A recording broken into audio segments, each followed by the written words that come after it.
Castle, and I've been collecting Michigan mining relics for about 40 years. I'd like to talk to you today about some of these different tools and how they were used. We're going to start out with the real early prehistory. 2,000 to 3,000 years ago, Indians we know were mining in the Keweenaw Peninsula area of Michigan up into Lake Superior. They actually found originally pieces of copper like this float copper. This is a nugget of copper torn up by the glacier. These were found in stream beds and along the lake shore. The Indians found them. It was kind of a sacred stone. Later they found that there were outcroppings that contained this copper that they could actually dig out. The way they did it is they would heat up an outcropping with a big bonfire. They would take river cobbles. These are stones they found in the river. They didn't shape them to any particular shape. They just found ones that were convenient. And they cut a groove. On the mainland they cut a groove. On Isle Royal they didn't. Nobody knows why. This would be lashed to a stick via that groove and a stick and some rawhide. And they used it until it broke. When it broke to the point where it wasn't any good anymore, they discarded it and went on to stone number 2. What they were doing is coming into the area in the summer. They're doing their mining, getting out all the copper they could get, sometimes storing it, sometimes taking it back with them. But the idea was not to make tools in particular, but to get enough copper to trade with other Indians. Indians that controlled like Flint Ridge in Ohio, they had good flint beds, they would trade for flint, they trade for whatever. And this is a typical ingot. They would just pound them. This has been reworked from what they got out of the rock. They pounded it into shape. This is a smaller one, usually rectangular, and they use those as a trade good. They pulled out in the winter. If you've ever been up to the Keweenaw in the winter, you'll know why. It was a seasonal thing. It appears that they didn't live there all year long. Later on, when the first missionaries and settlers came in, they found the Chippewa there with no mining history at all. They knew nothing about it. They were pushed in by the Eastern Woodland Indians, and it was all new to them. So, if they were mining the copper out of the rock, it would look something like this, very jagged, not smooth, no oxide on it. This is a piece that was mined out of what they call trap rock. The rock adhering to it is the native rock that holds the copper. And this came out of what they call a fissure vein. A fissure is simply a crack in the rock that opens up when there's an earthquake, and water percolating into that with copper in it. The copper will precipitate out as a crystal and line the cavity, eventually filling it in. These did not form as a molten copper. The reason we call it trap rock rather than ore is ore refers to an oxide or sulfide of copper that has to be refined to get the copper out of it. When you do mining in the Keweenaw, you're getting pure copper, what they call native copper, and the rock that holds it, rather than being called ore, is called trap rock because it traps the copper. A little early Michigan history, Ohio became a state before we did by a couple of years. And when they did, through a little political manipulation, they acquired the Maumee River and the port of Toledo. This was very important to Michigan because most shipping and that sort of thing was done by water. We decided that we needed that and it should have been ours. So what we did, we assembled a militia. They all went down to the mouth of the Maumee River where the Ohio militia had formed. And they hurled insults at each other for some time. It's rumored that somebody was actually cut with a penknife, but that hasn't been confirmed. So, at any rate, the Ohio-Toledo War turned out to be a farce, and we ended up with the Upper Peninsula, a huge piece of land that almost doubled Michigan's size, and a piece that needed to be explored. When the first missionaries came into the area, they found copper there, so one of the first things we wanted to do was see if there was paying quantities of copper in the Upper Peninsula. So we sent our newly elected geologist, Douglas Houghton, to take a look and see if copper was really there in big enough quantities to mine. He was a pragmatic man. He looked things over. He's discovered copper, but he realized it would take a lot of capital in order to mine it effectively.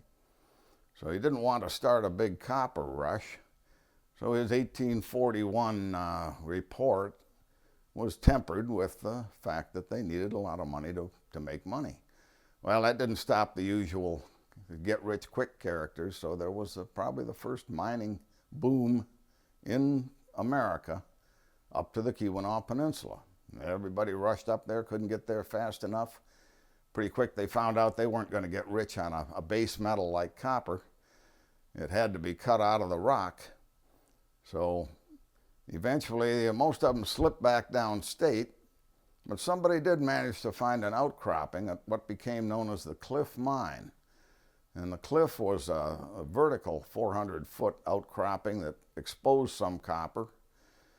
A mining company was formed. Incidentally, about 500 mining companies were actually formed to mine copper.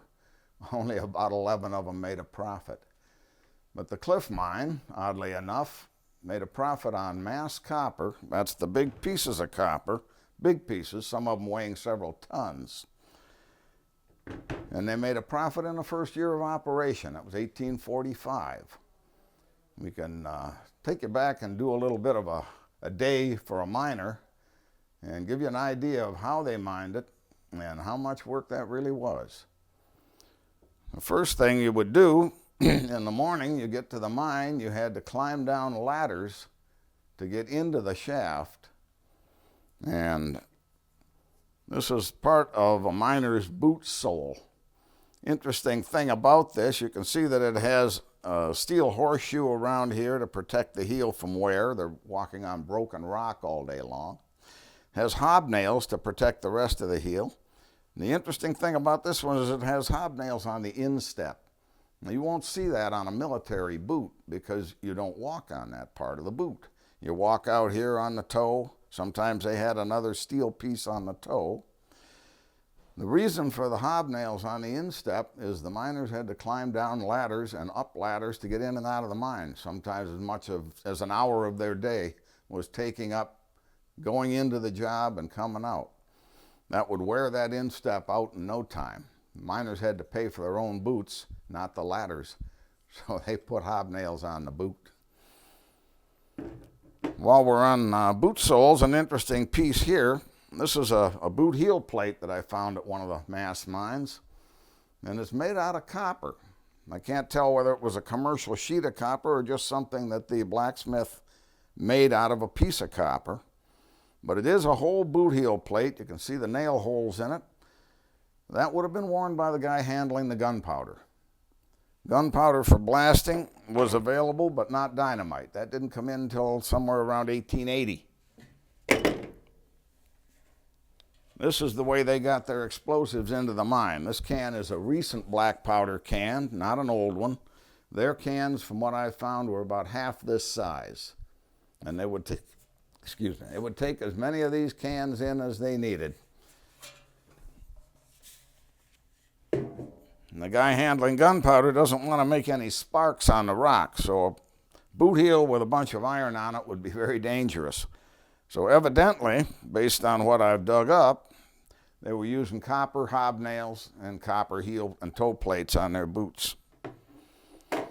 Now you've climbed down into the mine, you're ready to go to work, you've taken your tools with you.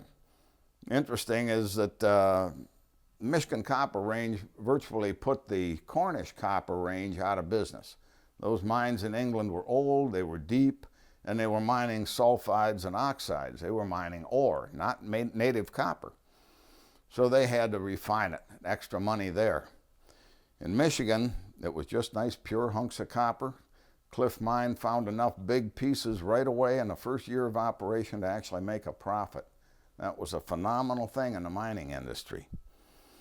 And once you've taken your tools down, which incidentally, they used a Cornish method of dispersing the tools. The mining companies supplied all the tools for mining, but they weighed them before they gave them to a team of miners. And when they were done with removing however many fathom of rock they agreed to move, they reweighed the tools, and any steel that was missing, they were charged for.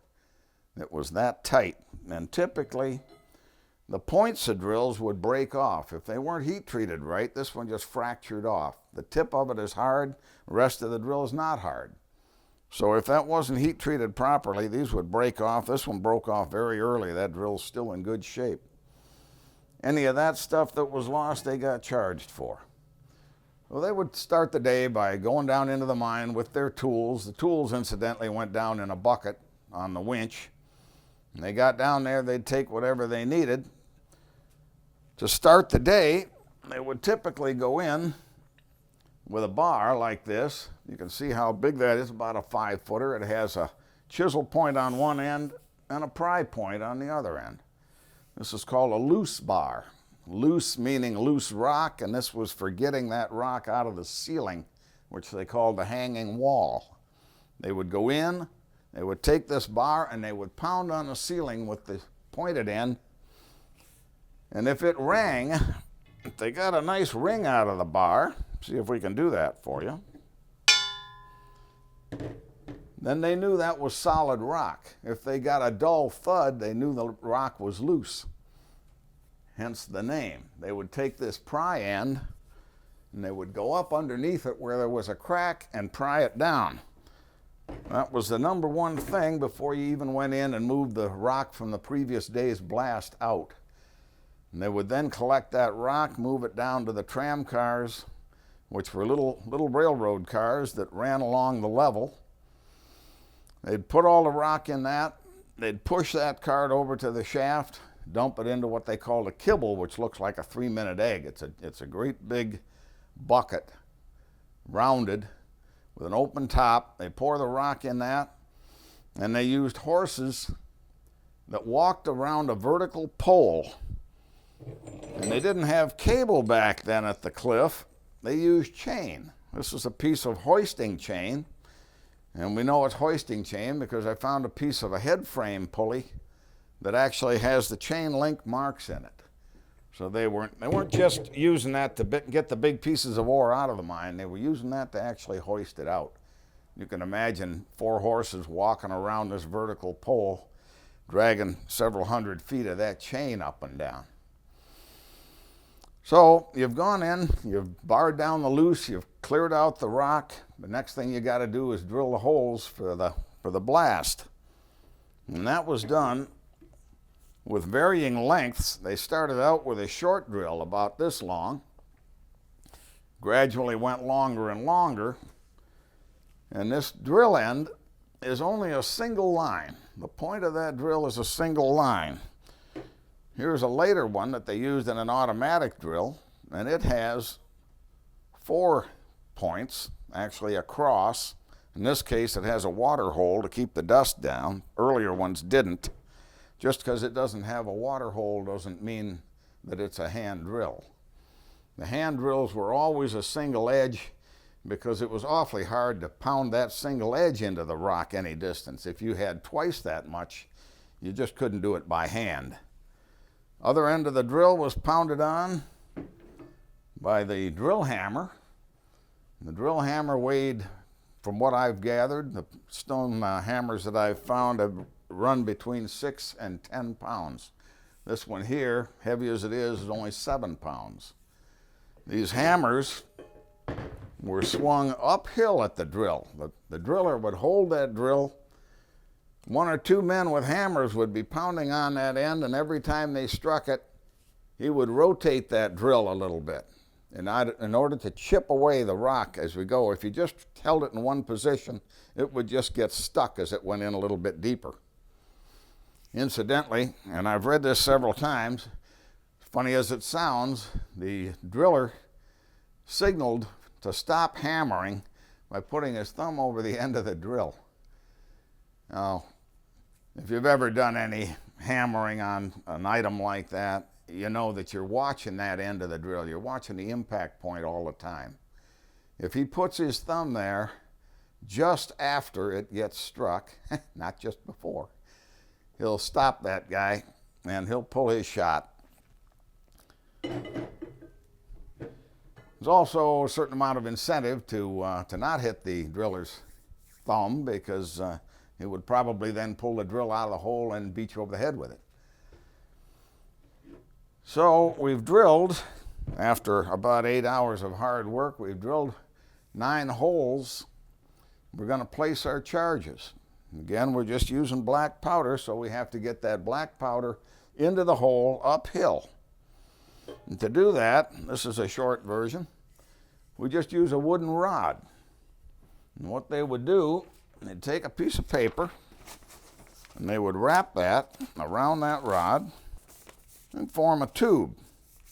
It would then form a blind end in that tube. Take the rod out, take your gunpowder, and they would fill that tube carefully. A certain amount of it goes on the ground. That's why you want the copper boot heel plate. Once that tube is full, you put a fuse in it. These fuses are waterproof. Incidentally, there was a fuse company in the Keweenaw, Eagle River, that actually made fuse for the district. You close this tube. Around that, you have the fuse coming out of it. Now you stick that in the hole. You use the wooden rod to shove it in. And then what's going to keep it from blowing out like a gun barrel with no bullet in it? If you don't pack something in the hole behind that charge, or in front of the charge, I should say, it's going to blow right out the hole without doing any damage. That's where this tool comes in handy. I've never seen another one. I've only dug one. And if you can get a close-up of that, it would be good. There's a little groove in it. Otherwise, it's round all the way around. The groove is to clear the fuse. This is a expanded end, a little bit bigger than the rest of it. So the fuse is laying down here, goes through that groove, and they shove that in and they put clay, powdered clay, into that hole. And they shove it in there and pound it in a little bit, then they put more clay in, and they pound that a little harder. And they keep doing that until they've got 6 inches or so of clay, and they can really pound hard on this bar. You can see the mushroom on it. It's been used to pack that clay in there real tight. The little groove kept the fuse from getting damaged. When you've got all 9 holes charged like that, and incidentally, it was common to drill the center hole of the pattern. It's a regular 3, 3, and 3 pattern. Center hole would be a little bit large. That's the first one. You have a shorter fuse on that hole. That's the first one you blow, and that fractures the rock.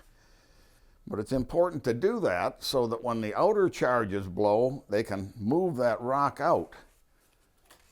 If that isn't done, the whole wall of rock will all be locked together, and it just won't be able to get it apart. So you've blasted, well, actually, you've set all your charges, you light your fuses, and then you leave for the day. That's the last thing you do, is light the fuses and get out. You don't want to hang around while that's happening, because it may shake rock down elsewhere in the mine. Next day, you come back in like you did, bring your loose bar with you, and you clear out all the rock from the previous day's blast. The last thing you do is blast so it has all night for the smoke to clear. Black powder is not smokeless powder. You get a tremendous amount of smoke in there. But the Michigan copper mines were typically self-ventilating. We didn't have a gas problem like they do in the coal mines. The only gas generated in Michigan mines is from rotting timbers. And the timbers, actually, timbering was the other miner's job. They had carpenters and timberers that went down there and they put up vertical, what they call lags and stalls, and this literally held up the hanging wall of the mine. Hanging wall is the ceiling. That had to be periodically braced so the shock of blasting wouldn't bring it down. This is a tool, and I'm only speculating on this. This has a chisel point that's rather damaged. It's obviously been pounded on. We have a mushroom on this end from pounding on it. And the chisel point, if you can look at that carefully, the chisel point on this is actually cut all down on one side like a wood chisel. And that's what I think this was. I don't have any corroboration on that, but carpenters would have needed big tools. They would have needed long tools. Some of their lags and stalls were 2 foot in diameter, 1 foot in diameter, typical large logs that were used vertically to hold up the mine. And this would have been a handy chisel to get way back in there and trim some of that wood. So it's not the type of chisel they would use for cutting copper. So I believe that that one was a timberman's tool. Now when you've blasted rock out of the mine, sometimes it comes out in manageable pieces, sometimes it comes out in large pieces. You got to pay for your own gunpowder. If you can't break that rock with hammers, sometimes up to 20 pounds for breaking rock, you could drill a short hole in it, and you could use what's called a wedge and feather set. And what that is, these are the feathers, and they're actually bearings that go into the drilled hole.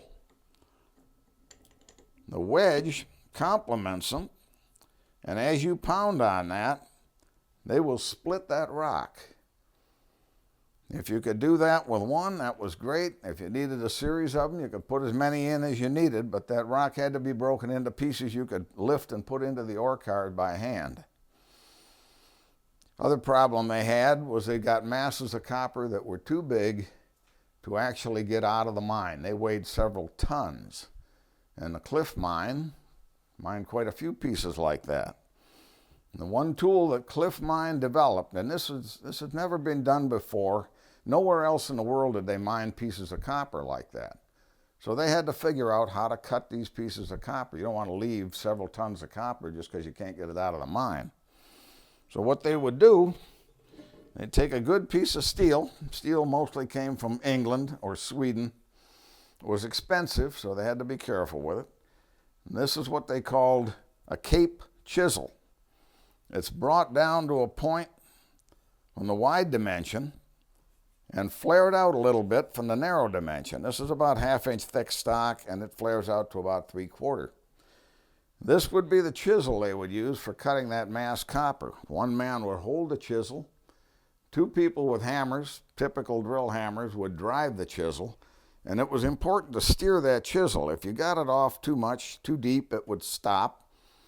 If it was too shallow, it would slip off. So it was a constant problem getting just the right angle.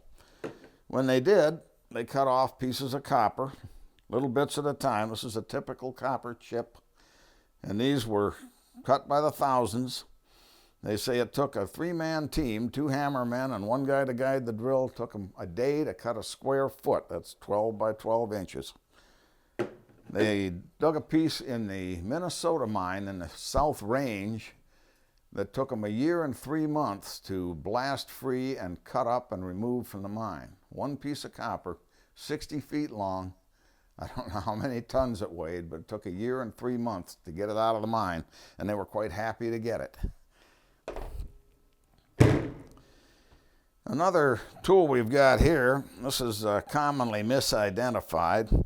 This one's broken off here, what was typically about 3 to 4 feet long. It's been forged out by the blacksmith and rolled into a little spoon. Sometimes they'll tell you that this is for putting black powder into the hole.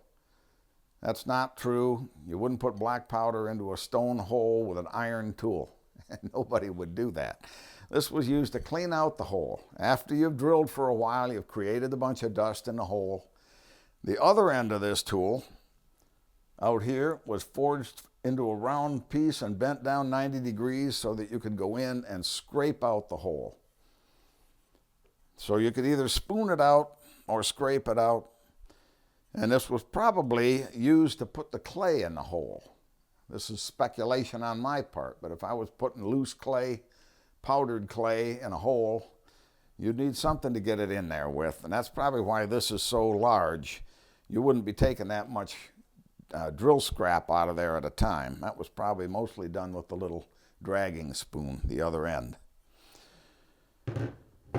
So don't let them tell you that was used for putting powder in the hole. It's not true. Another tool for breaking rock was what they call a moil. and this is still in the catalog for pneumatic drills, jackhammers, for breaking up concrete. It's simply a point. It's a four-sided point, concentrates all the energy in one spot. Man would hold that on the rock. His two hammermen would beat on that until they split the rock. If the rock was held together by copper, remember we're mining pure copper, and that copper could be holding the two pieces of rock together. In order to get that apart, and this is a very common tool used in the Keweenaw. This is the biggest one I've ever found, simply a wedge, looks like a wood wedge. This is a small one typically carried in the miner's pocket. And these were simply wedges to split that rock apart. This pick is not like a coal pick. It wasn't used directly on the rock by swinging it. The handle was simply used to hold it in place while the hammermen pounded on the end of it. It's called a Lake Superior pattern miner's pick, and it was not designed to be swung. If you see old pictures of them using these, one guy will be holding it in position, two guys will be beating on it. Same thing as the moil, just basically a moil with a handle. Let's see. Another thing we've got here is a piece of tram rail. In order to move the little ore cars down the levels, in the early days we didn't have T-rail like regular railroad rail, which they later got. They just put wooden oak rails down on ties, and every so often, to keep them from wearing out, they would nail, this is about 20 inches, 25 inches. They would put a nail in and nail this strip of wrought iron to that oak rail, and this formed the wear bar that the tram cars rode on. Here's a typical spike for that. I dug a whole bunch of these at one of the mines. Looked like the blacksmith left them. Somebody came along, wanted to use the little barrel or box they were in. He just threw them out on the ground in an arc. We dug about 100 of those. In some of the mines, they actually used ponies and mule to move the ore cars. That was a very laborious job. The mules, once they were brought down into the mines, did not grow any. They were confined, kind of like a goldfish in a goldfish bowl. If there's no room, they don't get bigger. This is a mule shoe out of one of the mines. This is a pony shoe. And you can see the difference between a mule and a pony. There is a difference. Mules have a long, straight hoof. The other animal they use typically, not in the mines, but for taking the rock over to Eagle River or wherever they were going to ship it, are oxen. Oxen are just trained steers. They pull very well. They don't take commands real good. But being a steer, they have a cloven hoof, and they would shoe both sides. Advantage to an ox is that it won't twist its ankle like a horse, having that smaller hoof that's articulated. Logging companies liked them for pulling logs out of the woods. The timbermen probably used a lot of them because all the forests in the Keweenaw typically went underground for the mines. Okay, as far as light goes, typical miner's lamp of the time, commonly called a sunshine lamp, correctly called an oil wick lamp.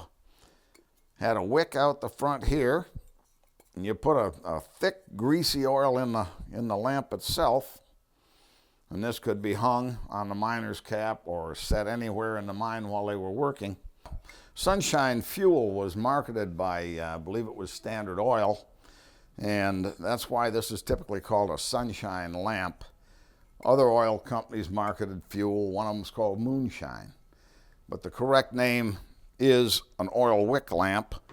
And I know you're all wondering, how do you put a wick in an oil wick lamp?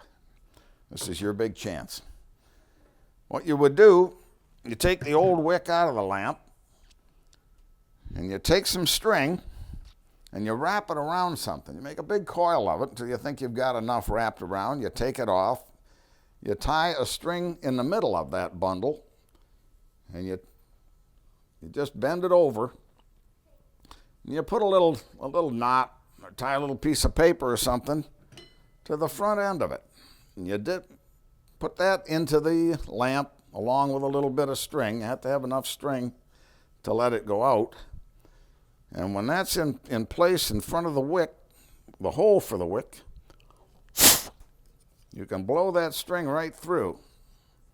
Then your bundle of wick goes in, and you pull it out, and there you are. So that's how you re-wick an oil wick lamp. The other was the candle, typically used in the Cliff Mine, the 1850s. This one is a Western candlestick made by Varney, but same type of thing was used up there. It was probably set somewhere in the mine, stuck in a timber, hung on something, because if you had it on your hat while you were mining, you would constantly be dripping the wax out of it. Your candle wouldn't last long. And as to the accuracy of the driller, if you swing one of these 6-pound hammers or better all day long, you get real accurate with it. I kept this old axe. This is a double-bitted axe head that they used for splitting firewood. Remember back then, you heated your little cabin, which was about 10 by 14 foot. You heated it with wood, you split your own firewood, and in this case, it must have been a driller that was using this double-bitted axe to split his firewood, because the accuracy was pretty good. I kept this because it demonstrates just how accurate they were with a hammer. There's 2 books that I would highly recommend if you want further reading. One of them is Boom Copper by Angus Murdoch. It's a great history of the mining district from the earliest days right up until about World War II. The other, if you want a first-person account of just exactly what it was like to live at the Cliff Mine in 1863, is called Copper Country Journal. And that book is a diary, basically, of a school teacher who taught there in 1863 for 1 year. Evidently, after a year, he'd had enough. And if you read the book, you'll know why. Okay, one more thing that I'd like to show you, and this is purely speculation. I dug this small ladle at one of the Mass mines. It never had a handle on it any more than this. The blacksmith would just pick it up with his tongs, set it in his fire, and it has some silvery material inside, which at first I thought was babbitt for pouring bearings. Turned out to be silver. And a lot of silver was found at the early mines. Some of them actually incorporated as silver mines, but found out later that they were actually copper mines, or nothing. At any rate, the miners would sneak that out in their lunch pail or their pocket. Any that they found or they thought they could get away with would go home with them. If the foreman found it, probably went home with him. But what they would do is they'd take a chisel. This is a little cold chisel that I found at one of the cabin sites. It's not a mining tool. This is a blacksmith tool, but it was used to cut that silver off the copper. I found at the same cabin 2 pieces of copper that had chisel marks and bits of silver where they had cut it off. They'd start by cutting the pure silver off, which they could sell outright.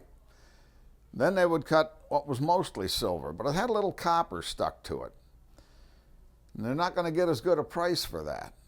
So evidently, and this is pure speculation, I believe that they were taking that had a little copper to the blacksmith. He would put it in one of these little ladles, put it in his fire, and I've talked to blacksmiths, and they say this could be done easily. They would bring it up to 1800 degrees or higher. Silver melts at 1800, copper doesn't melt till 2000. So they could literally melt the silver off the copper, pour it out, copper goes out the window, don't want to get caught with that. And it's not just this ladle that I found, but 2 diggers that I've talked to in the South Range had each found similar ladles, one of them having a ½ an inch of copper left in there to start the next melt. So it appears that they were actually using that as a way of refining the half-breeds. Well, that about sums it up. You should temper this talk with the statement that I'm not infallible. I did make a mistake one time. I think it was back in '72. I thought I was wrong about something, but turned out I'd been right all along. So I'll leave you with that. Hope you enjoyed the talk. Thanks.